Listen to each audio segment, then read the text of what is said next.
sit in the table when it comes to discussing these issues. What else was talked about? Good afternoon, Ashley. I'm coming live at Hilton Hotel, where the Maisha conference is being held, and today is the last day of the conference, of the three-day conference. And what stood out from today's meeting is the country should at least put emphasis in ensuring that we can domestically fund HIV, because remember the budget was read the other day, and only 5.8 billion was allocated for HIV, or for buying drugs for HIV. So more mobilization of domestic funds are needed to ensure that we have enough funds to ensure that people living with HIV get their drugs, treatment and diagnostics on time.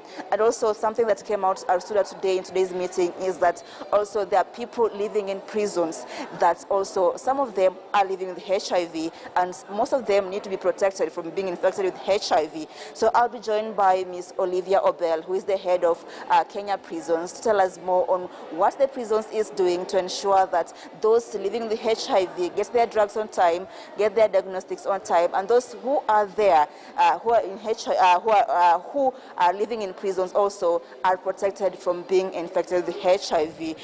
Good afternoon, Ms. Olivia, and welcome to KTN News. Good afternoon. Thank you very much. My name is Olivia Bell, Assistant Commissioner General of Prisons. I'm responsible for AIDS Control Unit at the Kenya Prison Service.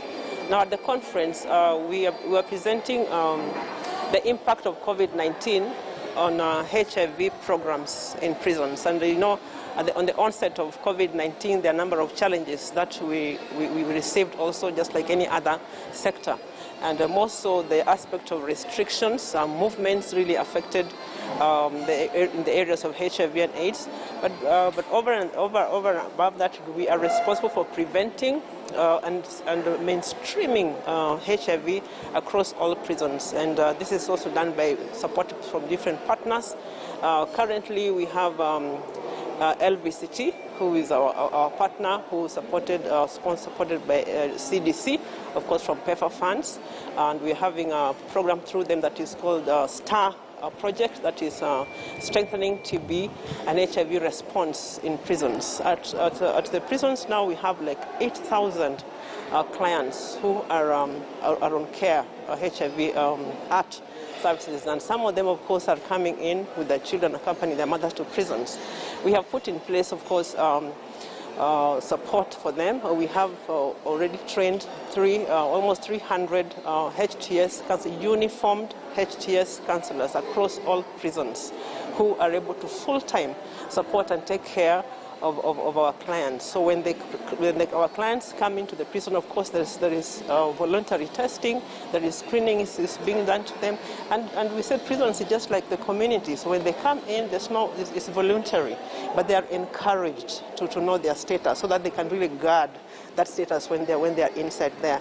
So once they're tested and maybe if they're positive, then of course they're placed in care under the uniformed service through healthcare providers, so that they can be able to manage their status. And when they're being released from our facilities, then of course they are linked back to the communities. And importantly, it is important to know that even those with the expectant moms and even small infants, they're also placed in PMTCT services are provided for them.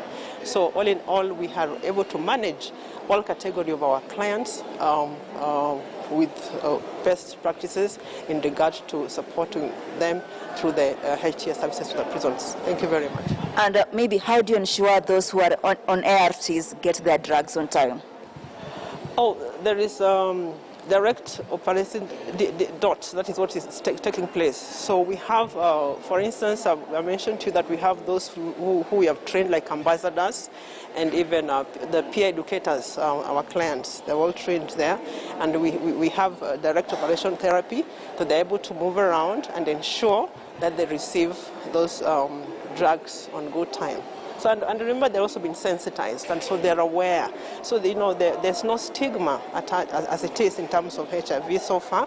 It may be there, but not as much as COVID, by the way. COVID could have a stigma, but not as HIV as much. So those with stigma, of course, we are cancelled, and then, of course, they are well, adjusted, so that with those peer educators who are their own colleagues, inmates, And so when you're being oriented by a fellow inmate, it's easier. You get it, who have been trained as an ambassador, or so then they'll be able to ensure that at any time they're able to get their drugs on good time. Even when it comes to TB, those are also peer educators. They're also there when there's any mild cough, they're able to raise them and say, okay, come, so they can get tested. So those are all put in place to ensure that they get that on time. Okay. Thank you so much. That is Ms. Obel, who has been telling us how the prisons has put measures to ensure those living there are not infected with HIV, and those living with HIV get their drugs on time, and also they're not stigmatized while living there. Actually, also what came out in this conference is that the youths need to step up and ensuring that we stem the infections of HIV, because last year 60% of the new infections